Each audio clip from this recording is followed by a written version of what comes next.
Good morning, কেমন আছেন সবাই? আজকের ওয়েদারটা কিন্তু চমৎকার। আর এই মুহূর্তে আমি চলে এসেছি নিউ টাউনে ইকো আরবান ভিলেজে। এখানকার টিকিট প্রাইস হচ্ছে মাত্র 10 টাকা। আর আপনারা এখানে কিভাবে আসবেন আর ভেতরের পরিবেশটা কেমন, আগে আমি ভেতরে যাই, তারপর আপনাদেরকে বলছি। এই হচ্ছে ইকো আরবান ভিলেজের এন্ট্রি গেট। আর ভেতরে আরও একটা গেট রয়েছে, আর সামনেই রয়েছে টিকিট কাউন্টার। আর এইদিকে দেখতে পাচ্ছেন এখানে অনেক বাইক রাখা রয়েছে। এখানে আপনারা আসলে এখানে পার্কিং করতে পারবেন। চলুন আগে ভেতরে ঢুকি, তারপর ভেতরের পরিবেশটা আপনাদের দেখাচ্ছি। এই হচ্ছে সামনে টিকিট কাউন্টার। এদিকে একটা টিকিট কাউন্টার রয়েছে আর ওইদিকে একটা টিকিট কাউন্টার রয়েছে। আর এখানে দেখুন লেখা আছে আউটসাইড ফুড নট অ্যালাউ। আর এখানে একটা বোর্ড রয়েছে, এখানে কিছু নিয়মাবলী লেখা রয়েছে। এইটা চাইলে আপনারা পজ করে দেখে নিতে পারেন। এছাড়াও আমি এটা একটা ছবি তুলে আমার ইনস্টাগ্রাম আইডি আর ফেসবুক পেজে পোস্ট করে দেবো, ওখান থেকে আপনারা দেখে নিতে পারেন। চলুন এবার টিকিটটা কেটে নিই। 10 টাকা দিয়ে টিকিট কেটে আমি এই মুহূর্তে ভেতরে ঢুকে পড়েছি। আর ভেতরে ঢুকে তো চক্ষু চড়ো গাছ। এখানকার পরিবেশটা কি সুন্দর, শান্ত, নিরিবিলি, আর চারিদিকে গাছগাছালিতে ভর্তি। দেখাচ্ছি আপনাদেরকে, দেখুন।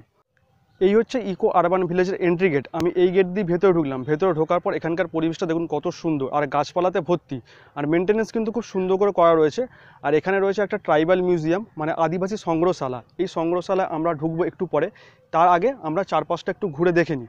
আর দেখতে পাচ্ছেন এখানকার জায়গাটা কিন্তু অনেকটা বড় এরিয়া নিয়ে করা রয়েছে। এদিকে একটা ঝিল রয়েছে, আর এদিকে কিছু একটা রয়েছে। ভেতরে ঢুকে আমরা দেখবো এক এক করে। চলুন আগে এই পাশটা দেখে নিই, এই পাশটা কী রয়েছে। বাইরে থেকে আপনাদেরকে যেটা দেখালাম, এই মুহূর্তে আমি ভেতরে ঢুকে আপনাদেরকে দেখাচ্ছি। আর এটা যতদূর সম্ভব প্লাইউড দিয়ে করা রয়েছে, যে দেখতে পাচ্ছেন এখানে। আর ভেতরটা কিন্তু খুব সুন্দর করে সাজানো রয়েছে, এরকম কলকা মতো করা রয়েছে। আর এখানে কিন্তু বসার জন্য অনেক সিট করা রয়েছে, দেখতে পাচ্ছেন। এখান দিয়ে গোল করে কিন্তু এদিকে চলে গেছে, আবার এদিকেও কিন্তু অনেক সিট করা রয়েছে। আর এদিকে অনেক দেখতে পাচ্ছেন কলকা মতো করা রয়েছে, ময়ূর করা রয়েছে। আর এদিক দিয়ে আবার এটা বাইরের দিকে চলে যাচ্ছে। আর আমি ঢুকলাম এই সাইড দিয়ে। এই জায়গাটা থেকে বাইরে বেরিয়ে উল্টো দিকে একটা বিশাল বড় লেক রয়েছে। আমরা লেকের সামনে থেকে একটু ঘুরে আসি। এখানে কিন্তু তালা মারা রয়েছে, আমরা লেকের কাছাকাছি যেতে পারবো না। এখানে দেখতে পাচ্ছেন গেট করা রয়েছে। আর দূরে একটা বক দেখা যাচ্ছে দাঁড়িয়ে রয়েছে। আর লেকটা এখান থেকে শুরু হয়ে একদম ওই দূর অবধি চলে গেছে। লেকের পাশেই রয়েছে বাচ্চাদের জন্য দোলনা রয়েছে, স্লিপ রয়েছে। এখানে দেখুন বাচ্চারা আসলে কিন্তু খুব সুন্দরভাবে খেলতে পারবে। এই যেখানে রয়েছে স্লিপ রয়েছে, সামনে রয়েছে দোলনা, আর ওইদিকে রয়েছে ঢেকুচকুচ। আর সামনেই দেখা যাচ্ছে একটা কটেজ রয়েছে। এইদিকে একটা কটেজ রয়েছে, আর ঠিক ওই দিকে, মানে যেখান দিয়ে আমি গেট দিয়ে ঢুকলাম, ওই দিকেও একটা কটেজ রয়েছে। আমি দেখাচ্ছি ওখানে গিয়ে। আর এদিকে কটেজটা আপনাদেরকে একটু দেখিয়ে নিয়ে আসি। আর কটেজের কত কি ভাড়া সমস্ত কিছু আপনাদেরকে বলবো। এই হচ্ছে কটেজ। আর কটেজের দেয়ালটা কিন্তু দরমার মতো দেখতে হলেও এটা কিন্তু সিমেন্ট দিয়ে করা রয়েছে। আর আপনাদেরকে সামনে থেকে একটু দেখাই। এই হচ্ছে কটেজের সামনের পোর্শনটা। এখন দরজা বন্ধ রয়েছে। আর কটেজের ভাড়া হচ্ছে 2000 টাকা। আর কটেজগুলো কিন্তু পুরোটাই এসি, আর সঙ্গে অ্যাটাচ বাথরুম রয়েছে। আর সামনে রয়েছে একটা সুপারি বাগান। চলুন দেখে আসি সামনেটা থেকে। এই হচ্ছে এখানকার সুপারি বাগান। সুপারি বাগানের ঠিক উল্টো দিকেই দেখুন এরকম সেট করা রয়েছে। আর নিচে হচ্ছে রান্না করার জায়গা, মানে ওগুলো হচ্ছে পিকনিক স্পট। এখানে কিন্তু পিকনিকের জন্য ভাড়া দেওয়া হয়। এখানে দেখতে পাচ্ছেন এইখানে একটা মানে সেট করা স্পট রয়েছে, এদিকেও রয়েছে, আবার ওইদিকেও কিন্তু পরপর এরকম অনেক সেট করা স্পট রয়েছে। আর পিকনিকের জন্য এখানে কিন্তু প্রতি স্পটের ভাড়া হচ্ছে 5000 টাকা। আর প্রতি স্পটে কিন্তু এখানে পিকনিকের জন্য 50 জন করে অ্যালাউ করে। যদি সংখ্যা বেড়ে যায়, ধরুন 60 জন যদি হয়ে যায়, সেক্ষেত্রে 10 জনকে মানে 10 টাকা করে টিকিট কেটে, যেমন আমি ঢুকলাম তেমন ঢুকতে হবে। যদি তারও অধিক হয়ে যায়, ধরুন 70 জন হয়ে গেল, সেক্ষেত্রে কিন্তু এখানে যে কর্তৃপক্ষ আছে ওরা কিন্তু আর অ্যালাউ করবে না। তখন আপনাদেরকে এখানে দুখানা স্পট, মানে 10,000 টাকা দিয়ে দুটো স্পট এখানে বুক করতে হবে। এখানে আরও একটা জিনিস দেখলাম, মানে ঢোকার সময় গেটের সামনে বোর্ডে লেখা রয়েছে আউটসাইড ফুড নট অ্যালাউ। তার মানে কি ভেতরে একটা কিন্তু খাবারের দোকান থাকা উচিত। যেহেতু আউটসাইড ফুড নট অ্যালাউ রয়েছে, কিন্তু ভেতরে কিন্তু একটাও খাবারের দোকান নেই। তাই যারা আসছেন অনেকটা টাইম এখানে থাকতে চাইছেন, তারা কিন্তু একটু মাথায় রেখে আসবেন। ভেতরে কিন্তু কোনোরকম কোনো খাবার অ্যালাউ নেই, আর ভেতরে কোনো দোকানও নেই। সামান্য জল আর বিস্কুট, চিপস এইগুলো খেতে পারেন, কিন্তু হাট খাবার কিছু, মানে ভাত, রুটি, তরকারি, বিরিয়ানি, মাংস এসব কিন্তু খাওয়া যাবে না এখানে। এইরকম একটা বসার জায়গা কিন্তু এইদিকেও রয়েছে, আর ওই দিকেও একটা রয়েছে। ওই দিকটা আপনাদের ঘুরিয়ে দেখিয়েছি। আর এদিকেও একটা রয়েছে, এই দিকটা আর ঢুকছি না, সেম একই রকম আছে। চলুন আমরা সামনের দিকে যাই। সামনের দিকে কিন্তু দেখা যাচ্ছে ওপেন জিম রয়েছে, দেখাচ্ছি আপনাদেরকে। এই হচ্ছে এখানকার ওপেন জিম। দেখতেই পাচ্ছেন অনেক কিন্তু আইটেম এখানে রয়েছে। আর এখানে যারা জিম করতে আসতে চাইছেন, যারা এখানকার লোকাল আছে, তাদের জন্য বলে রাখি, এখানে কিন্তু জিমটা খোলা থাকে, মানে এখনও খোলা রয়েছে, চাইলে আপনারা করতে পারবেন। আর নিয়মিত যারা করতে চাইছেন, সকাল 6টা থেকে সকাল 8টা পর্যন্ত খোলা থাকে। আর এখানে হচ্ছে ইয়ারলি একটা প্যাকেজ রয়েছে, সেটা হচ্ছে 1200 টাকা। মানে 1200 টাকা দিয়ে আপনারা ইয়ারলি প্যাকেজ করলে প্রতিদিন এসে এই জিমটা ব্যবহার করতে পারবেন। আর এইদিকে একটা ছোট মাঠ মতো রয়েছে, এখানেও বাচ্চাদের কিন্তু স্লিপ রয়েছে। আর এদিকেও দোলনা রয়েছে, সামনে কিন্তু রয়েছে টয়লেট। এই যে এখানে টয়লেট রয়েছে, কোনো রকম কোনো অসুবিধা হবে না। জিমটা কিন্তু অনেকটাই বড়, ওই দিক থেকে শুরু হয়েছে, কত রকম আইটেম আছে দেখুন। আর এদিকেও কিন্তু অনেক অত্যাধুনিক আইটেম রয়েছে, এখানে রয়েছে, এদিকেও রয়েছে। খুব সুন্দর লাগলো এই জায়গাটা দেখে, ওপেন জিম, এরকম কিন্তু সচরাচর দেখতে পাওয়া যায় না কোথাও। জায়গাটা কিন্তু বেশ সুন্দর, আমার তো ভালোই লাগলো। আপনাদের কেমন লাগছে অবশ্যই কিন্তু একটা কমেন্ট করে জানান। আর সামনের দিকে যাচ্ছি, সামনের দিকে কিন্তু আরও অনেকগুলো কটেজ আছে, দেখাচ্ছি সামনে থেকে আপনাদেরকে গিয়ে। এখানে খুব সুন্দর একটা বসার জায়গা করা রয়েছে, আর মাথায় সেট দেওয়া রয়েছে, লাইটও আছে দেখতে পাচ্ছেন। আর সামনে রয়েছে একটা পিকনিক স্পট, এখানেও মাথার সেট করা রয়েছে, এখানে রান্নাবান্না করা হয়। আর সামনেই রয়েছে কটেজ, চলুন সামনে কটেজগুলো আপনাদেরকে দেখাই। এই রকম বসার জায়গা ছাড়াও কিন্তু এখানে এরকম বসার অনেক বেঞ্চ করা রয়েছে, এখানে দেখতে পাচ্ছেন একটা রয়েছে, আর ওই দিকেও রয়েছে এরকম বেঞ্চ, ওই দিকেও কিন্তু এরকম অনেক বেঞ্চ করা রয়েছে।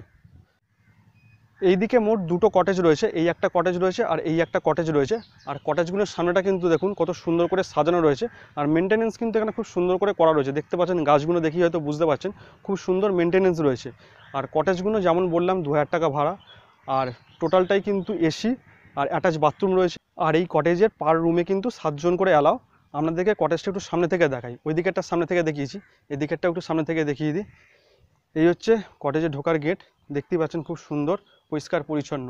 এটা হচ্ছে রুম নম্বর 4, আর এখানে সুইচ বোর্ড রয়েছে, এখন লক করা রয়েছে। আর এইদিকে হচ্ছে রুম নম্বর 3, খুব সুন্দর পরিষ্কার পরিচ্ছন্ন। এই যে সব কিন্তু এখন এই মুহূর্তে বন্ধ রয়েছে। এইবার আপনাদেরকে নিয়ে যাব এই ইকো আরবান ভিলেজের মূল যে আকর্ষণ, ট্রাইবাল মিউজিয়াম, আদিবাসী সংগ্রহশালা, চলুন দেখে আসি। এই হলো ট্রাইবাল মিউজিয়ামে ঢোকার গেট, আর ওপরেই দেখতে পাচ্ছেন একটা কুমির করা রয়েছে। আর এখানে ঢোকার জন্য কিন্তু আলাদা কোনো টিকিট প্রাইস নেই, প্রথমে যে 10 টাকা দিয়ে ঢুকিয়েছিলাম তার মধ্যে কিন্তু এটা অ্যাটাচ রয়েছে। আর এখানে দেখুন, এখানে ঢুকেই একটা মূর্তি দেখতে পাচ্ছি, এখানে মূর্তি করা রয়েছে, এইদিকে একটা রয়েছে আর এইদিকে একটা রয়েছে। আর চলুন ভেতরে এবার যাই আমরা।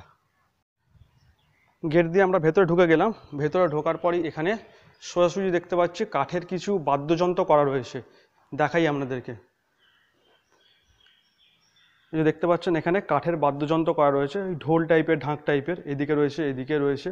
আর এখানে কিছু মূর্তি রয়েছে, আর সামনেও দেখতে পাচ্ছেন অনেক রকম কিন্তু মূর্তি দেখা যাচ্ছে এখানে। আর এইদিকে রয়েছে কুলোর মধ্যে দেখুন কত সুন্দর পেন্টিং করা রয়েছে, দেখতে পাচ্ছেন কত সুন্দর সাজানো, দেখুন এখানে কুলোর মধ্যে পেন্টিং করা রয়েছে। এদিকেও কিছু একটা ওই সুতোর কাজ করা রয়েছে, মানে খুব সুন্দর করে ডিজাইন করা রয়েছে, এদিকেও তাই। আচ্ছা, এদিকে কিন্তু আদিবাসীদের কিছু ছবি দেওয়া রয়েছে আর তাদের সম্বন্ধে কিছু লেখা রয়েছে। আর এখানেও কিছু মূর্তি রয়েছে, যতদূর সম্ভব এগুলো হয়তো পেতলের হতে পারে। আর এখানে রয়েছে আদিবাসীদের কিছু গয়না আর ছবি, এই যে দেখতে পাচ্ছেন গয়না রয়েছে এখানে,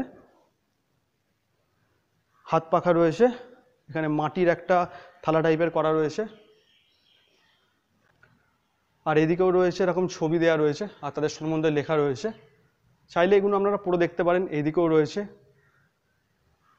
এদিকে রয়েছে একটা পেঁচা,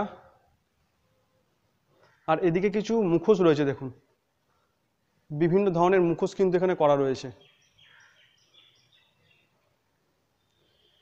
এদিকেও হয়তো ওই মানে মাটির বা এরকম পোড়া মাটি দিয়ে কিছু একটা করা রয়েছে, বিভিন্ন রকমের ডিজাইন করা রয়েছে দেখতে পাচ্ছেন। এদিকেও তাই, খুব সুন্দর করে কিন্তু সাজানো রয়েছে এখানটা। আর এইদিকেও চলে গেছে সিঁড়ি, এই যে দেখতে পাচ্ছেন সিঁড়ি, সিঁড়ি দিয়ে ওপরে গেলে আমরা দেখতে পাবো আরও ওপরে অনেক কিছু রয়েছে, সেগুলো আমরা দেখবো, চলুন। এইবার সিঁড়ি দিয়ে ওপরে ওঠা যাক। বাহ, ওপরটা কিন্তু খুব চমৎকার, পুরো আর্ট গ্যালারির মতো কিন্তু এখানে সব কিছু সাজানো রয়েছে, আপনাদেরকে এক এক করে ঘুরিয়ে দেখাচ্ছি। এই সিঁড়ি দিয়ে উঠলাম, সিঁড়ি দিয়ে ওঠার পরে এখানে দেখুন পেন্টিং করা রয়েছে, এদিকেও রয়েছে পেন্টিং করা রয়েছে, মাদার চাইল্ড সব লেখা রয়েছে। এখানে ট্রাইবাল ফ্যামিলি, এই যে বিভিন্ন রকম ছবি কিন্তু এখানে করা রয়েছে। আর এদিকে রয়েছে একটা পেঁচা, এদিকেও একটা মানে ওই কাঠের যতদূর সম্ভব হবে কেটে কেটে করা রয়েছে, খুব সুন্দর দেখতে লাগছে। এখানেও কিছু মূর্তি করা রয়েছে, এদিকেও রয়েছে কি লিজার্ড, দ্য লিজার্ড, যে টিকটিকির একটা ছবি করা রয়েছে, এদিকেও রয়েছে ছবি, এখানেও পেন্টিং করা রয়েছে, মানে ছবি রয়েছে ট্রাইবাল ম্যান, ট্রাইবাল ওম্যান, এই যে দেখতে পাচ্ছেন এখানে রয়েছে।